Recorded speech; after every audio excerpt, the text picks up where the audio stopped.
Episode 68 of the Thunder Underground podcast is here. My name is Trent, and I'm joined by Jason. What's going on?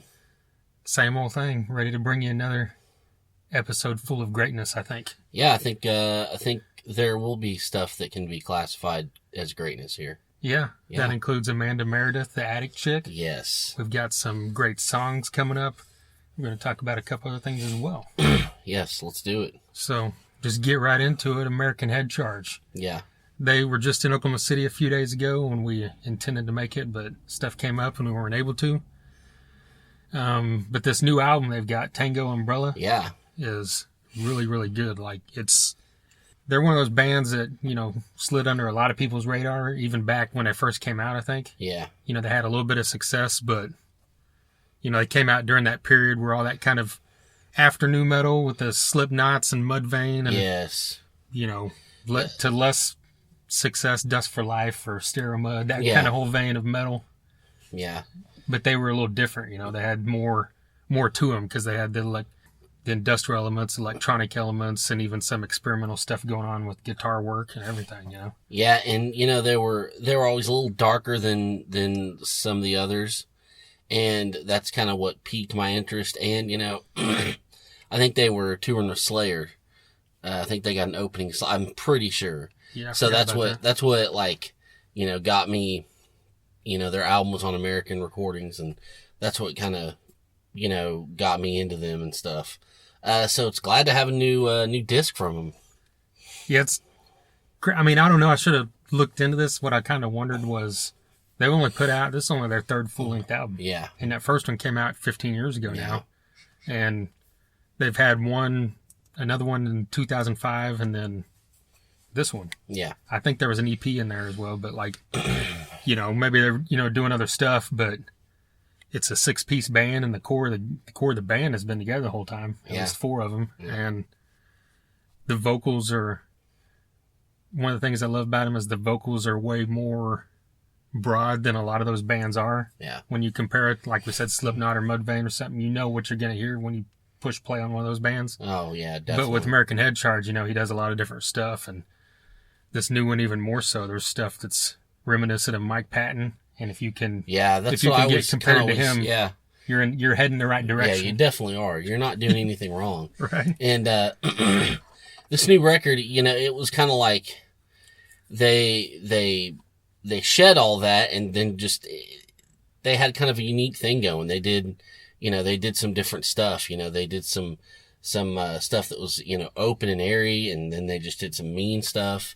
So it's just kind of they're doing their own thing and making their own way. So that was really cool. And it's, maybe that's what comes from, taking your time with records and all that kind of stuff, True. I'm thinking if a band that has electronic elements or industrial elements can pique your interest, then that's definitely another thing. They're doing something right, because I know you usually don't get in that stuff like I do. That usually isn't my thing, but every now and then, something will catch my ear. So that's awesome. Yeah. Yeah, so what we're saying here is go check out Tango Umbrella. Definitely. And that first disc, The War of Art, still great. Yeah. Great to listen to. It holds up, doesn't sound dated in the least. No. Because like we said, with that, when you're doing that kind of broad stuff, that keeps you relevant, I think, forever, probably. Exactly. American Head Charge, get into it. Yeah. We're going to play a song from a band called Crane Technique now. Nice. I think this is a good segue because they kind of fit into that vein of that kind of music we were just talking about. Yeah. With the American Head Charge or the Mudvaynes or the, that turn of the century style metal. Yeah. But in the same way as I just said about American Head Charge, it doesn't sound dated at all. It sounds completely current and heavy as hell. Yeah. And that's a great fucking name, Crane Technique. I was going to ask you about, I'm like, what do you think of this name? That is awesome. As a child of the 80s, what do you think of this name? I approve. Well, this track we're going to play right now, we'll come back and talk here in a minute, but this is called Intimacy.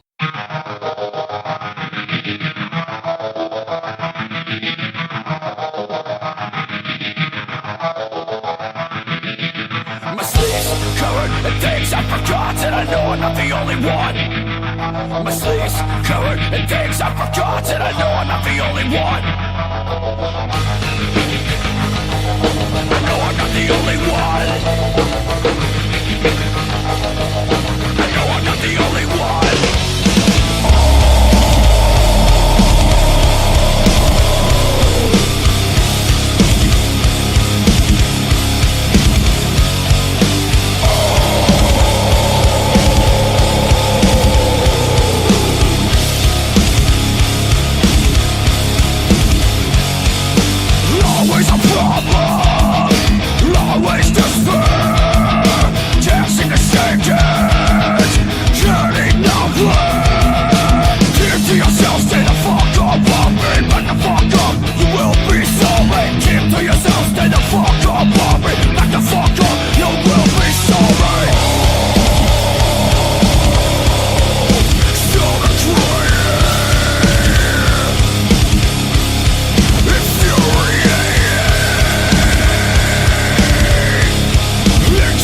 essence of this.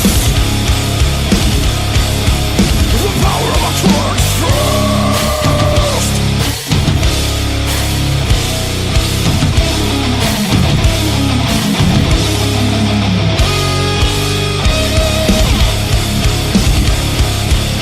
So degrading, infuriating. I won't listen to this. The power of a clenched fist. I'm coming to get you.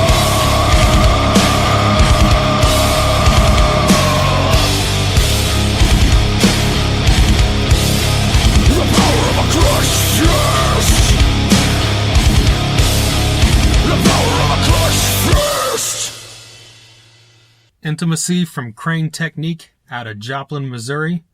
They've got that song and at least 3 other tracks I've seen up on their Reverb Nation. Yeah. They've actually got it set where you can download these songs for free. You don't even have to pay for it. That's great. And hey, that's a good way to get your name out there when you're an upcoming band. Definitely is. They're also on YouTube with full on, I think there's some lyric or picture videos. They're not actual videos, but you can check them out on YouTube as well. Yeah, that's where I listen to them from.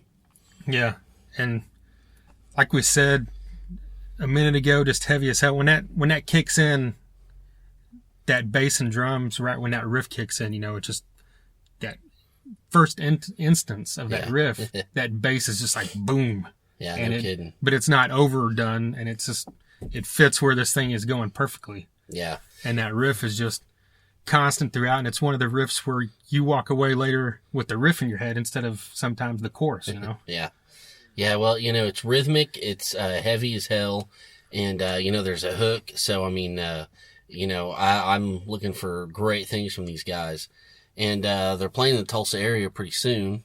Yeah, I saw their word has it that they're playing in July here in town, so once we find out full details, we'll probably let you know in the next episode or 2. Yeah, be on the lookout. Yeah, those vocals as well, just, that's the style of vocals I love, I'm going to compare it to someone I know you're not a huge fan of, Mushroom Head, but he's kind of got that vein going on, and I even hear a little Max Cavalera at times, just hints of it, where he doesn't get as intense as Max, but you know what I'm saying. I heard a little bit of Anselmo in there. Yeah, there you go. But the other thing is this just sounds extremely well recorded too, and anytime you hear something from a new band, an independent band, and it sounds this great, it's like, to me it sounds, you could flip on Liquid Metal and hear this, and it sounds like it should be there. It's not like, they're playing shit like Imure, and they could be playing Crane Technique. I know. What the fuck is up with that? But another thing is, get on Facebook and click like on these guys so you find out what they're doing. I know they're playing Joplin in the next week or so. Like we said, Tulsa here pretty soon. They played Rocklahoma at the GA Rock stage. We weren't lucky enough to get over there and see them, but I know that was put on by Chris Solon Taylor, who also runs DMG Productions, and he represents these guys. Nice. So get on Facebook and click DMG Productions and like that as well. That's right. And you also, that page and Crane Technique will keep you up to date. And of course, like we said, Reverb Nation, you can download that song and a few other ones for free. Nice. Well, Volbeat. Let's get into it. Okay. Seal the Deal and Let's Boogie is a perfect name for a Volbeat album, first off. Let's Boogie. It is. It is.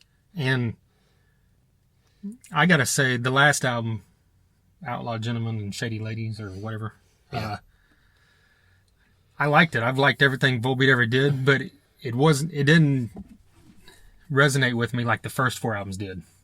Like the first 4 albums were just like, from start to finish, masterpieces of fucking rock and roll. That's right. And, Outlaw, I can't even remember how to say the damn title, but that 5th album was good, don't get me wrong, but it, like I said, it just didn't hit me. But they're back, and this new album hits me the way those first 4 did. Yeah. From start to finish. I have to agree. That last album, it was great, but it was like, oh, well, okay. I don't know. It was good. It just didn't, just like you said, but this one is just, it was back with, everything that I don't know, it was just, everything was like them times 10. So it was just great. And I always like how their albums are something, something, and something. Right. Every damn one of them. Yeah. You know, you're doing something, and then you're going to do something else. Yeah, and it's stuff that normal people like us would not think to put together. I know. But when you have the genius brain of Michael Poulsen, it all comes together. Exactly. You know, Cadillac Bloods and Get Star Gangsters and all that stuff just mixed together, you know, but... Yep. Rock the Devil Metal, the Rebel or some shit. Fucking, I mean, where does he come up with this shit? It's awesome. Yeah. Guitar Gangsters and Cadillac Blood. I said that backwards. That's right. That's okay. That's okay. But yeah, just like this, every damn track on this thing, and it's like in true Volbeat fashion, I think a lot of their albums just get stronger as they go. Like it's back heavy with great songs. But there's, I mean, the front one, you know, there's great songs at the beginning too, don't get me wrong, but I'm just saying it just seems like it just, or maybe that's just because every song's good, it just feels like it keeps getting better. Yeah. Yeah, I like Goodbye Forever with all the vocals at the end, the backgrounds. Yeah. The Bliss, because it had kind of that, you know, banjo-y kind of weird interlude. I mean, they're doing different shit, but they're not straying too far from the path. And, you know, Black Rose with Danko Jones. I mean, how badass is that? Because Danko Jones doesn't get enough fucking recognition in this country anyways. Hell no. I mean, that guy should be selling 1 million albums a day. If I had it my fucking way. Right. And so it's good that, Volbeat, you know, picks up on that and wants to, you know, do something with him because, as you hear in that song, it's just balls out rock and roll. And then, you know, there's the song that you fucking love. Yeah. You know. Battleship Chains. Yeah. I mean. That's just like a perfect rock and roll song. Yeah, you know? it is. It really is. You can't, you know, walk away from that chorus without singing it for 3 days straight. You know, it's got everything that Volbeat is kind of melded as their sound with that 60s era kind of golden oldies Elvis thing. And then with the, you know, the sensibility of country music with Cash and then the good tone, you know, twang of Social Distortion and then just the heavy rock and roll. You've got to think, when that chorus came to him, he must have thought, "Oh, fuck yes, I've got it. This is on the album." Yes, because that's just, I mean, when you hear that song, you know it. Yeah, I mean, that's all I can say. But they've, like the songs you mentioned, and the Marie Laveau and Let It Burn are also they're just perfected the whole kind of mid-tempo. It's not really a ballad, but just that kind of mid-tempo rock song as well. Yeah, And then they can turn around like a couple albums ago and do a song with, what's his name from Cannibal Corpse. Oh, yeah, I know. No kidding. And it sounds fucking amazing. Yeah, you know? yeah. Barney from Napalm Death. Oh, no, yeah, Napalm Death, sorry. I know, yeah, and it all makes sense. And that's their own Marie Laveau, not Bobby Bear's Marie Laveau, by the way. Just had to get that in. Yeah. Well, hold it. I didn't check. Is there a cover on this album? Because usually they have one cover. I don't know. But that wasn't the same one, though. Right. I guarantee it wasn't. Yeah, I know that you would know that.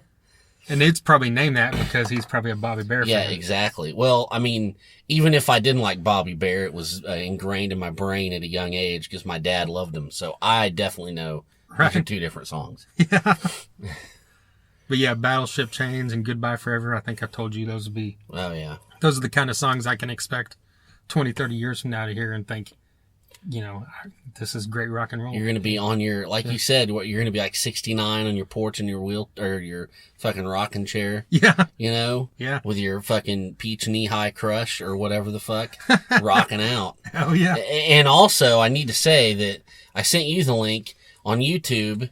There's a whole pro shot, hour and like 45-minute concert they did at Rock am Ring, I think, which is in Germany, I'm pretty sure. Yeah. And it's just from a few days ago, this past weekend, I think. And it's pro shot. It sounds great, professionally done. They do a lot of new stuff. So, I mean, it's a lot of stuff from this album. Yeah, and a lot of fire and, you know, big stage. Definitely go check that out. It's a great watch for sure. And Rock am Ring's the one that got shut down this weekend. Really? I did not know that. You didn't hear about that lightning strike? Uh-uh. Yeah, there was a lightning strike, and last I saw 2 or 3 days ago, I didn't kill anybody, but there was several people critically injured and like 80 people that were hurt. Really? And then I don't know if it was the night before or the last day, but they canceled the whole last day. Wow. I don't know who got canceled, but Volbeat apparently didn't. No, they didn't. It was on there and it was awesome. Yeah, and they just announced this tour yesterday that's right. with Killswitch Engage opening up, which just... I mean, you know, what when the fuck, you dude? first hear it, you're like, what the fuck? But it totally fits because, like we said, Volbeat can go on the road with, you know, some mid-range rock act clear to like someone heavy as hell. And exactly. And it somehow works, you know? And it's going to work. That'll be a great night. Yeah, definitely looking forward to that because I think I've seen Volbeat several times now, but I've never seen a headline set from him because I missed that show with Danko Jones. Danko Jones in Oklahoma City. But all the other times I've seen him have been festivals or opening for someone. Didn't you see that one big thing at the convention center with that's like right. Airborne and that's right. They were headlining that, weren't they? Yeah. But still, I don't think it was like, you know, a lot of times you see hour and a half or 2 hours. Yeah. And that they had like 4 opening bands, so it was more like probably like an hour, 15 something like that. minutes or something, you know. But, I mean, and just to see him at the Brady, I mean, you know, in Tulsa, that's going to be great. Yeah, it's going to sound the way it should sound. Yes, it will. And I bet they'll have the whole goddamn place open. I bet they won't have the balcony curtained off or anything. Oh, right. You know? Yeah, hope so. Yeah. So, random note, Kimbo Slice. I know, man, that sucks. It's just kind of out of the blue, you know, and it's like, well, it is when anyone dies, but especially if they're early 40s. Yeah. And it's like, you know, he's one of those dudes that I think, you told me that, you know, you always dug him when you watched MMA. Yeah. And I've never really got into MMA, but I always, you know, had a friend who used to work with me, Eric, who, you know, turned me on to him way before all that with all the street fighting stuff. He kept telling me, hey, you got to watch this fight. We got to watch this fight. Dude, that same thing happened to me, dude. Fight compilation, you know, it's just like, damn, this dude's insane. Yeah, he's nuts. I mean, I remember buddies at work like, you got to see this guy. He's a street fighter. I'm like, this guy's a fucking monster. Yeah. I mean, and we knew that, you know, he would end up being in MMA, and he was. And I always just liked I liked the fact that, you know, he had a couple fights under his belt, and Dana White wouldn't let him in, said, you're going to have to go on the damn reality show and do it like everybody else, because he didn't really think he was legit. Yeah. And, you know, he could have said, fuck you, but he was like, okay, I'll do it. Yeah. And he was probably like the most humble and like nicest and sane person on that fucking show. And I mean, so I always liked that guy. And, you know, I know that a lot of people into metal and rock are into MMA, so I think we can talk about this.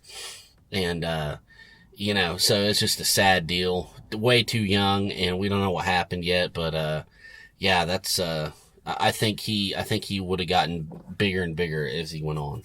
Yeah. I always thought it was cool how, you know, he's one of those guys that truly went from nothing to... Yeah, exactly. ...to big time living nice. You know, I mean, he came from the streets and now he's making at least 6 figures a year, probably more. And, you know, I heard him, I don't know if you ever listened to that podcast when he was on Jamie Joss's podcast. I heard that, yeah. And, you know, he seemed like he was doing well, had a family and kids, wife and kids. And, and that was a funny interview too, because it was one of the more awkward ones. But, you know, Joss is good at handling that stuff, but because he's a big MMA fan, but Kimbo knew nothing, didn't know who Hatebreed was from anything, didn't know anything about metal, but he, you know, he was a good sport about it, you know. Yeah, and there's also something you could take from that episode was that if you didn't figure it out before, he was a bad motherfucker, and you better not fuck with him. Right. So, you know, rest in peace. And what was that? Josta said he wanted to shoot a video for a Hatebreed song with him as like the mosh pit instigator or something, where he was just like walking through the mosh pit, like patrolling it or something. I don't know.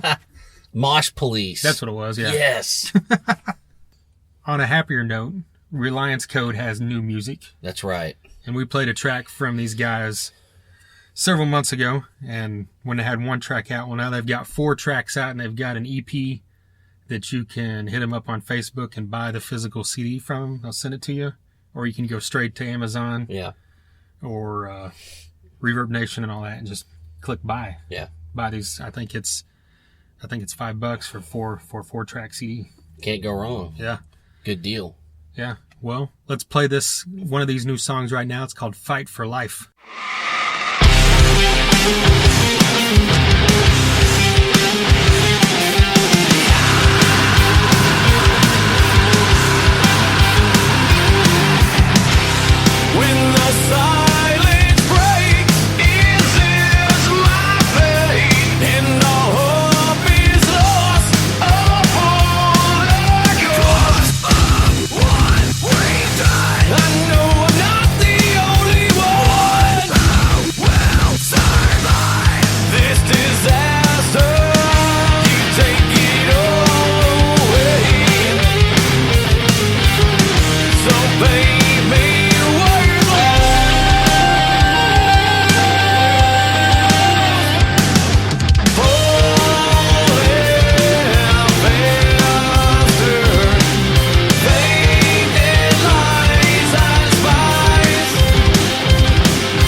Fight for Life, Reliance Code, out of Stigler, Oklahoma. That's right. What'd you think?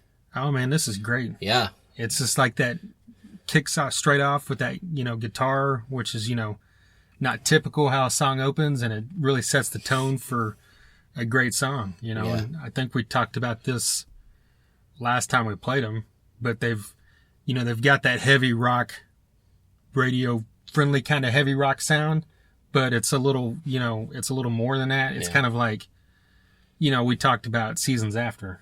Yeah. Back when we did that interview that sadly got lost. Yes.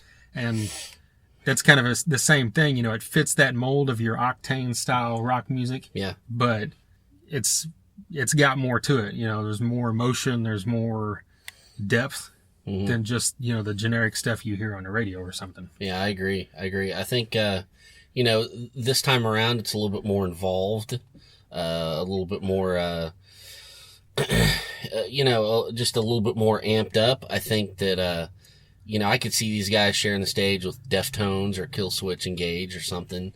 Tremonti's and Alter Bridges. Oh yeah, I mean they're really they're maturing just from what we've heard, a few months ago to now.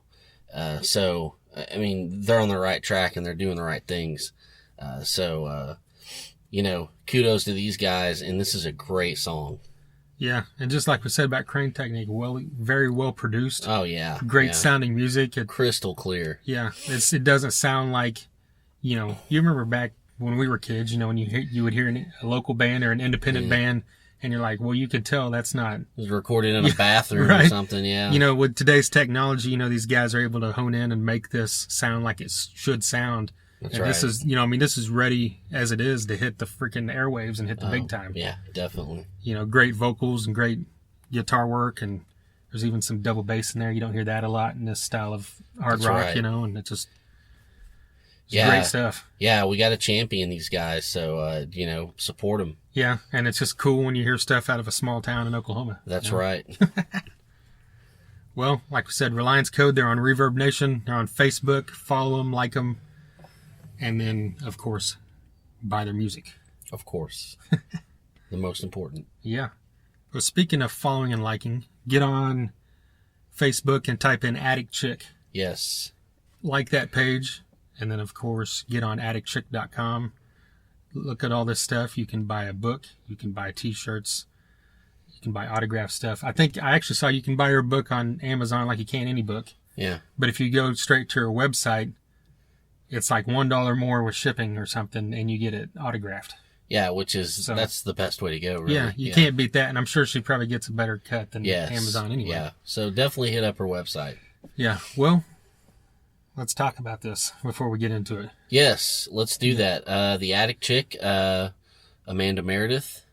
I think this was what I liked is, this was different from the kind of interviews we usually do. Usually somebody in a band or something, Right. So this was definitely different. She has a great story. She tells her story very well. Beautiful and beautifully positive. I mean, I think that's one thing I noticed was, she just lit up the room. So I think, and you really got to listen to what she's saying. I mean, especially if anyone's out there struggling. I mean, this is someone to look up to for sure. Yeah, anyone that can go through something as intense and horrible as she went through and be here now, like you said, positive about it, and doing something, not just being positive about it, but doing something positive with her life. Yeah, to help out. Yeah, getting the word out to all kinds of people. To be so bright and happy, I mean, that's a great thing. Well, and even like you're talking, I mean, it had an effect on you, and you don't even have an issue with drugs or anything. No. So it still had an effect on you just from a different aspect, which is the positivity, Yeah. Which is great. Hey, good vibes are good vibes, right? Yeah. And if you read this book or even at points in this interview, you can tell she's not shy. She's completely, the word you like to use and Eddie Trunk likes to use, transparent. That's right. She lets you know her story, and if you read that book and you're, a prude or something, you're not going to make it through it. So it's a good sex, drugs, and rock and roll. Two of those things are great, and one of them if it's not the natural thing, can be a little shitty. And she talks about that, and of course she talks about the sex and the rock and roll. That's right. Well, should we just get into this and let people hear what we're talking about? Yeah, start it up.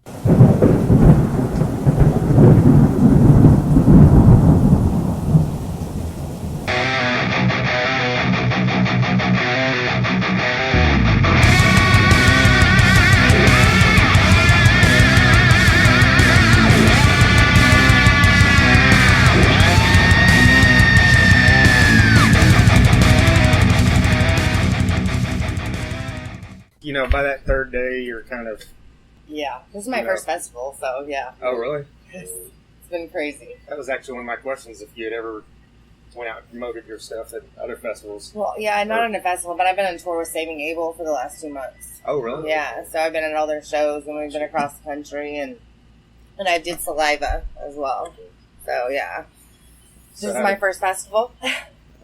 Like, how did all that go for you? Oh, awesome. I mean, awesome. Are you still on tour with Saving Abel? Yeah, I just finished. Oh, yeah, okay. I just finished a couple weeks ago. My last show with them, so... After this, I'm going to take a break for a couple months. Yeah, sounds like you need. Yeah, my next book will be coming out in August. And what's that one about? It's going to be the main character in my first book, the love interest. Yeah. It's actually co-written by he and I, and it parallels the first book, but it's written from his perspective.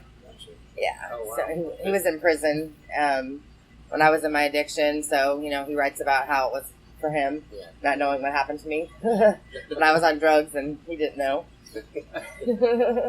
But yeah, that one will probably sell better than my first book.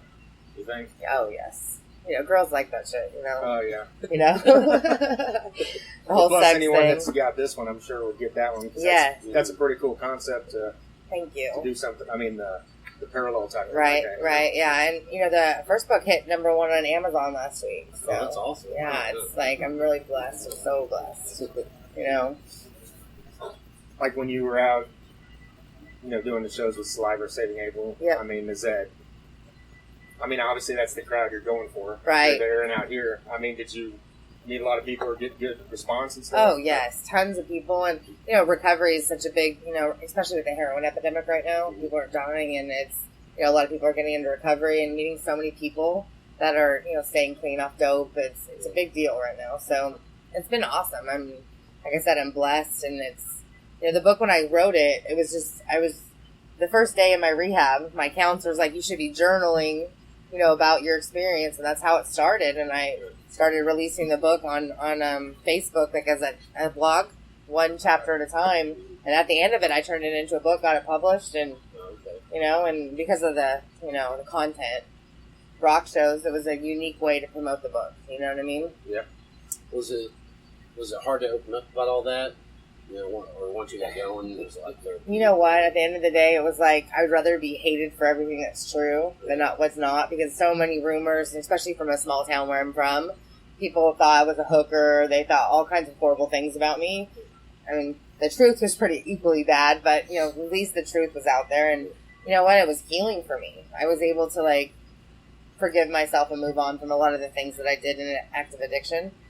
I did some bad shit, I say shit. Because I did some really terrible things on drugs. Drugs were my #1 priority for sure. But I stole from my mother. I lied and I cheated. I did, pretty bad things. So, but I've forgiven myself and moved on. And, life is fantastic now. I wouldn't have this life if I hadn't lived that life. You know what I mean? So are your relationships with everyone that got screwed up good now? Yes. Like my mother, all she wants is for me to stay clean. My brother died of a heroin overdose in '08. So yeah, it's been a long road for her, but yeah, it's definitely. And I didn't start doing drugs till I was 34, ever. Wow. I had a career. I didn't drink. I didn't do drugs. I had a great career. I traveled around the world doing travel for the entertainment industry. And I fell in love with a boy. And he shot me up with dope when I was 34. Yeah, and that's what the book is about. And honestly, I was addicted from the very first shot of methamphetamine. It was all downhill. I lost my job, my home, my child, in 6 months, all my money, and I was living homeless in my car. And he went to prison, and I was in active addiction for a couple years. Finally got clean by the grace of God and my amazing mother. Got me in rehab, and I've been clean ever since and never relapsed. That's cool. And that's, and that you never relapsed, too. That's cool. Never, yeah. And the statistics say, with methamphetamine, because I was an IV user, the first drug I ever did was a shot of methamphetamine. Like, I didn't start off, like, smoking, like, pot or anything like that. It was straight to the top. Right? I know, so stupid. I'm such an idiot. But yeah, I've never relapsed. And statistically, only 6% of people will make it a year after relapsing 9 times. So, yeah, it's been the hardest thing I've ever done, for sure. It's still, something I think about all the time. But, now if I relapse, I would be destroying everything. And it's not a sustainable life. You can't do drugs and manage an addiction and keep your child. And I just got custody of my son back, so that's a big deal for me. Yeah, for sure. Awesome. Yeah. Is he clean? Who?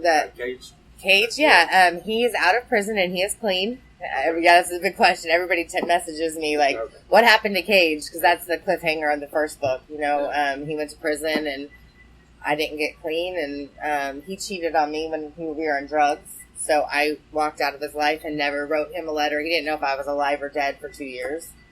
But now he's out and he's clean, and we wrote a second book together. We co-wrote it, and he's clean. Yeah, he's doing really good. So you guys are you guys back together? Or No, are you just no. friends? Okay. My being clean is the most important thing to me. And that would probably trigger something. Yes. the two of you I don't know if it would, but if it's a possibility, it's not something else to screw around with, because staying clean for my child is more important to me than anything. Yes. But I wish him well. No hard feelings, and my biggest wish is that he stays clean. Yeah. For sure. For sure. He's a good guy, but drugs change you into somebody that you're really not meant to be, Yeah. I think that's true of anybody. Yeah, for sure. Because I'm pretty smart, and if there was a way to manage the addiction, because let's be honest, being high is like, it feels awesome, when you're high anyway, but there's no way. There's no way. Because I tried, and I lost everything quickly, so... Yeah, you hear that from a lot of people thinking that they can, or that they are managing it. Yeah, and I write about that in the book. Okay. Yeah, am I going to be the first person in the whole history of the world that's ever going to be able to manage a drug addiction and be able to, have a job and, keep everything? No. No. Yeah, it just doesn't happen. Right. Right. So is it hard being out somewhere like this? No. I mean, I don't see drugs everywhere, but I mean, everybody's I drinking. haven't seen any drugs at all, but the alcohol, no, because I wasn't a big drinker anyway. But I think that if you're trying to stay clean, it won't matter. I really want it so bad that, there's nothing that would screw up my life at this point, except for myself. But my mom's also here. Oh, okay. And she's, not having it. So, no, I'm not really that worried. She's watched me like a hawk. So, just to make sure. But honestly, everybody's been so supportive. You know what I mean? I'm not really worried about that at all. Yeah. Was that your mom that was at your booth? Okay. Yeah. She's been following me around the country, making sure, and that's good for me, because there hasn't even really been a moment. Nobody's offered me dope or, everybody knows, even when you're on dope, you want everybody to get off dope. Nobody wants to be on drugs, so they're real proud of me. People that I used to do drugs with, I've come pretty far. So, yeah, it's been good. And, I've noticed it doesn't really seem, or if it is as prominent, maybe it's just not, the sex, drugs, rock and roll. Right. Now it's just... it's like Vinnie Paul said on a podcast once. It's like everyone just goes back to their bus and plays video games now. Absolutely. And it definitely needs to be that way. So right. It seems like it's changed a little bit. It has. Honestly, drugs are. People are dying. Yeah. Right now the heroin epidemic in this country is absolutely heartbreaking. It's so sad, and methamphetamine probably won't kill you, but it'll ruin your life. And there's no hope in drugs, and honestly, I play video games too every day, so don't judge. With my son, that's what I do all day is play video games with him, so yeah, life's good. Yeah.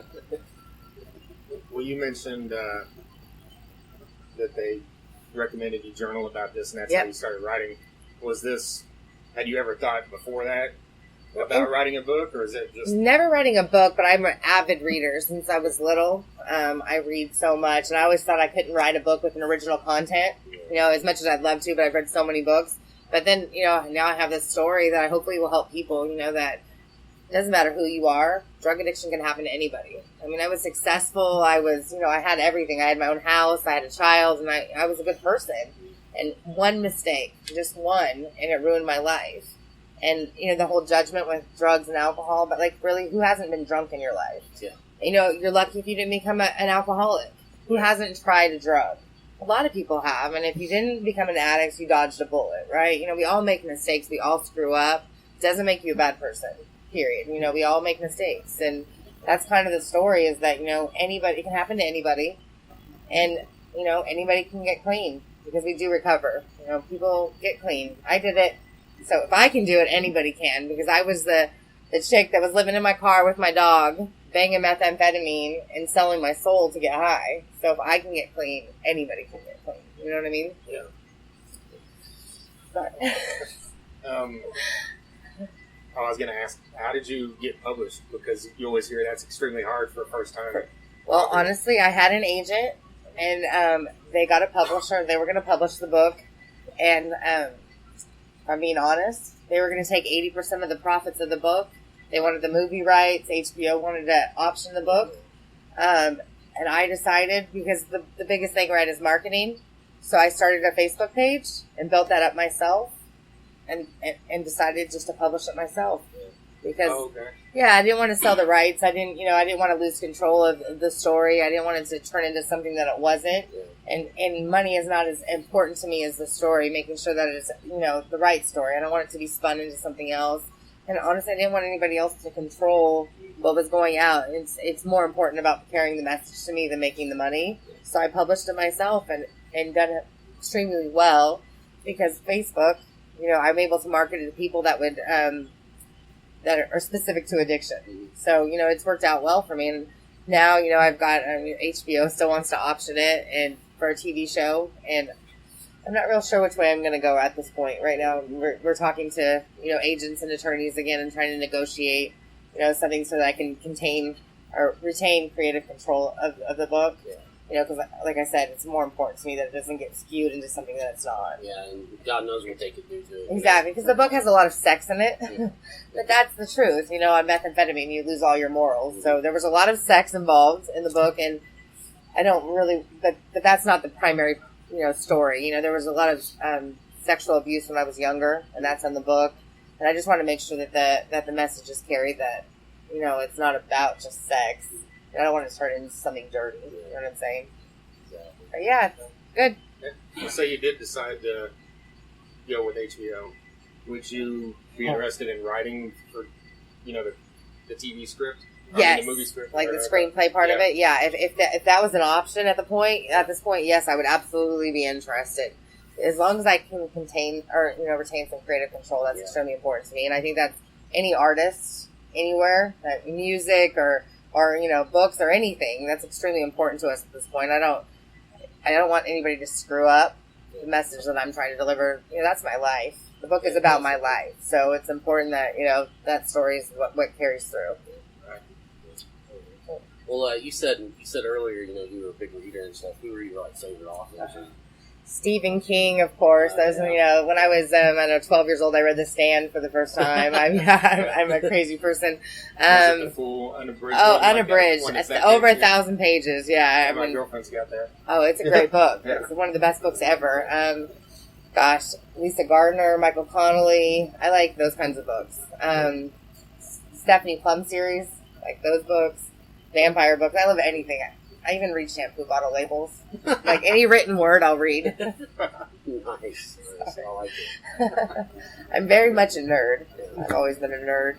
That's good. No shame. And that's actually how I made money in the dope game.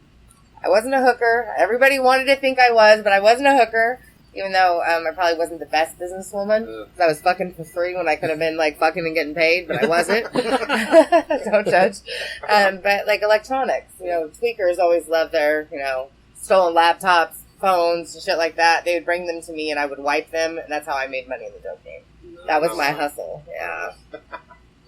So being a nerd pays off everywhere. Hell yes. That's awesome. Yeah, I'm a total geek. I still am. Yeah. I'm actually, Stephen King's coming to Tulsa in like couple weeks. No way. Yeah, and it's I forgot about that. Yeah, and he's just, I guess he's just talking. You know, he's doing a venue in Tulsa that's like holds like 1,500 people, and it sold out in like 2 minutes. Oh, I bet. And I was lucky enough to get 2 tickets. So. Oh, I can't. I hope you do an interview or something, or like broadcast there. Yes, I'll tune in for sure. That's awesome. That's cool. That is. So here's a random question: have you ever read Nikki Sixx's Heroin Diaries? Of course, he's my hero. I actually have.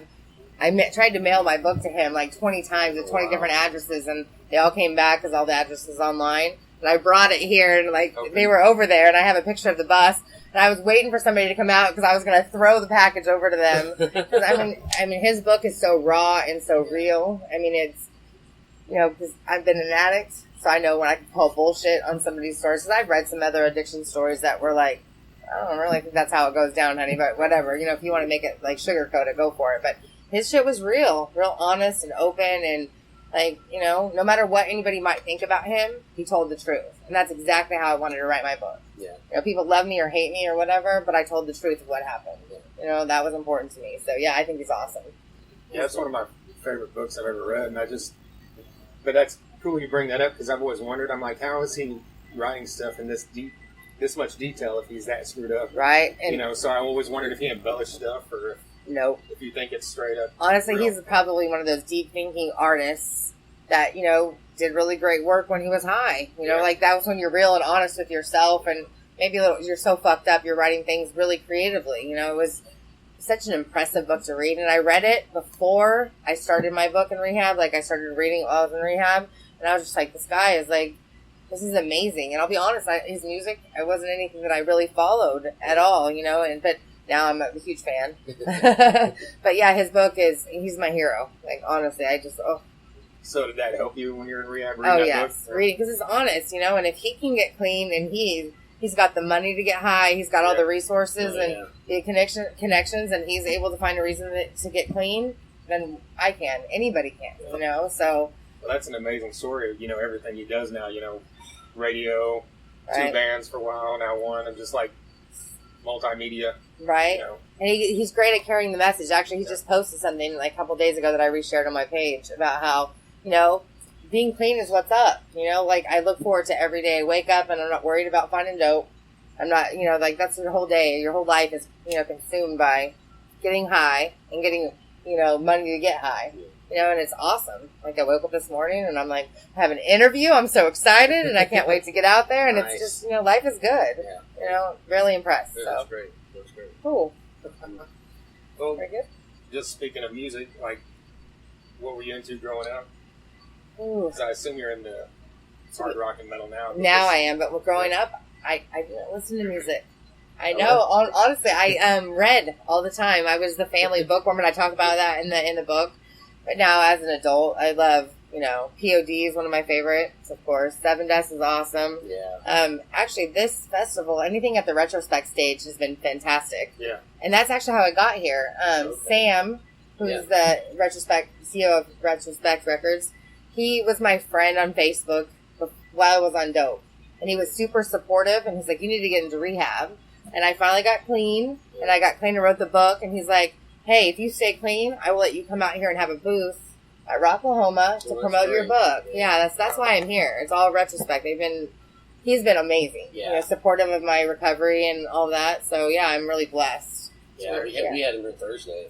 Yeah. He's great. Yeah, he's cool. He's cool. And actually his band, the bands on that stage, most of them I've never seen before. Salem's Lot. Yeah. Did you see that? That was the most insane thing ever. It was awesome. Yeah. Micah was awesome. You know, he's had some really great performers over there. Different things that I've never seen. And Avatar, probably my favorite band ever.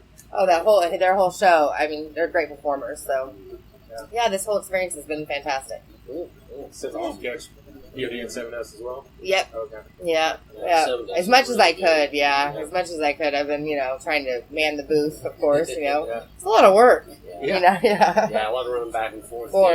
Yeah. Definitely. Yeah, my shoe selections have changed since I got here, you know. I'm like, there'll be no wedges out here at Rocklahoma. At least it didn't rain. Everybody was so worried about the weather, right? Yeah, Friday it was a huge chance. And it was great. Honestly, we prayed. We prayed for good weather, and honestly, it's been the best weather. It hasn't been too hot or cold. It's been awesome. Well, we've been to every single one, all 10 of them. And it's only rained significantly twice, right? You know, so I mean, the odds are good that it's going to be nice. I think. Yeah, it had to be this year. Yeah, today I'm going to wander around the campgrounds because these are the best fans in the world. Yeah. Honestly, you see all over Facebook, like, and the guys from Rockcliffe, Oklahoma. Yes. Kevin and Rachel Graham. Yeah. Awesome, Yeah, supportive also of the book. They came and saw me yesterday. Well, that's right. Yeah, and that page has been really helpful for this experience for me, for sure. Yeah, this whole experience has been amazing. Yeah. That's awesome. Cool. That's awesome. So have you, have sales been good and stuff out here? Fantastic. It's been more than I ever could have imagined, actually. And, you know, the just being able to talk to people and, you know, talking about, you know, recovery. I've met a ton of people from recovery that have been here, and music keeps us clean. Yeah. Because I'll be honest with you, the closest feeling to being high is to be in an environment like this, with music playing, and the energy of the crowd. It's the closest to being high you will ever come. Yeah. And you know, at the end of it, you don't lose your house, you don't lose your job. You get to go home without, you know, going to prison. It's, you know, it's been awesome. Yeah. So yeah, music is definitely probably the, you know, top 5 things that keep me clean. Rock shows as much as I can. Yeah. Yeah, hell yes.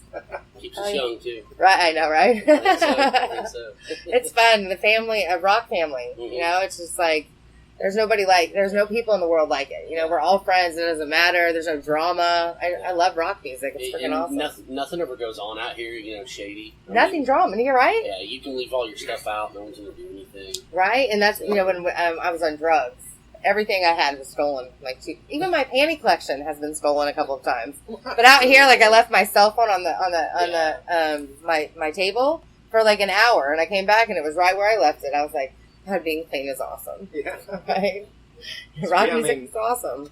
Well, like you just said, everybody you meet out here is totally cool. And like the fact the camper we're sitting in, we met them at the first Rocklahoma. Oh, wow. And that's how we're how good we met friends these with them, guys. you know? That's freaking awesome. Yeah. That's what's up. That's cool. Awesome. So do you think you'd ever want to write, you know, fiction or something down Yes. the line? Yes. I like the erotica genre because, like I said, the drug addiction kind of turned me into a sex addict. I'm clean. I'm clean now, everybody. I've never relapsed on drugs. On sex, I'm working on it. Yeah. Don't judge. But yeah, no, absolutely. I love writing. It's changed my life, and it's a good way to express myself, and it keeps me clean. So for sure, there'll be lots of books coming up. Good. Definitely, yeah. And that's going to be my career from now on. So yeah, That's awesome. it's absolutely. Yeah, I'm excited. Great. Cool. I think that wraps it up. Awesome. You guys are awesome. So thank you so much for having me on. I'm so excited. Thank you Cool. for doing it. Awesome. Yeah. Yeah, Rock on. Right, Amanda Meredith. There you go. Addict Chick. Quite an honor to sit down with her for a little bit. As you can tell in the interview, we did that when we were at Rocklahoma. That was another one of our, Rocklahoma interviews, which was great. And also got to say, you know, thanks to Sean and Candy for letting us use their camper. Oh, yeah. Yeah, I don't know if we did that the last episode. I don't think we did. I think we might have in the review, but we didn't, yeah. Yeah. So, yeah, because it would have been hard to do some of these out there outside with all the noise. Yeah. But yeah, this is one of the ones we did at Rocklahoma. She was there by the retrospect stage with a booth promoting her book, and you know, we couldn't have been happier to get her on the show. So I think it turned out really well. Yeah. And also thanks to Denise, who's working with Retrospect Records. She kind of made the connection with us about a month or so before Rocklahoma and let me know about her book and her, and looked into it, and we thought, yeah, this would be something great to have on because it fits the vein of what we're doing with hard rock and metal, but it's also, like you said, something different than the norm, which we're happy to bring, and it's always cool to try to turn anybody else on to stuff like this. Hey, everybody likes to read, you know. It's something. And, you know, it was probably the one I was looking forward to the most because it was going to be different, and I wasn't kind of sure how it'd go, so it was great. Yeah.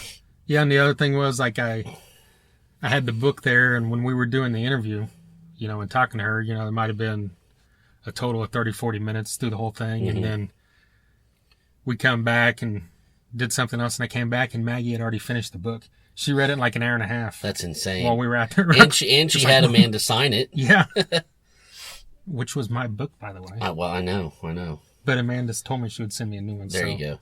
Big kudos to her. Well, like we said, thank you to her a million times over, and we hope that you got something out of that, even if it was just enjoyment of listening to an awesome woman talk to me and Jason. Yeah. Right? Yeah, exactly. Yeah.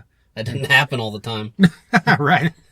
Well, and speaking of Rocklahoma, like we said, we've also got an episode coming up with The Devil You Adore. That's right. We had almost the entire band there. We've got one coming up with Devin Micah, which is another person that was pretty transparent. Yeah. You know, she didn't have anything dark past or anything, but she's got a great story, you know, young woman, you know, that's really making strides into rock and roll. So she's got a lot of cool stuff to say.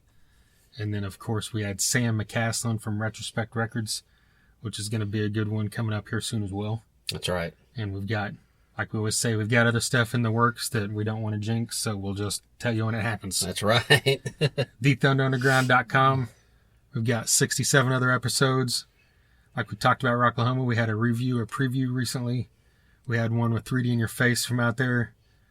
You know, prior to that, we had guys from Drowning Pool and Sons of Texas and Caroline Spine, Crowbar, Warrant, Europe, Battlecross, Inside.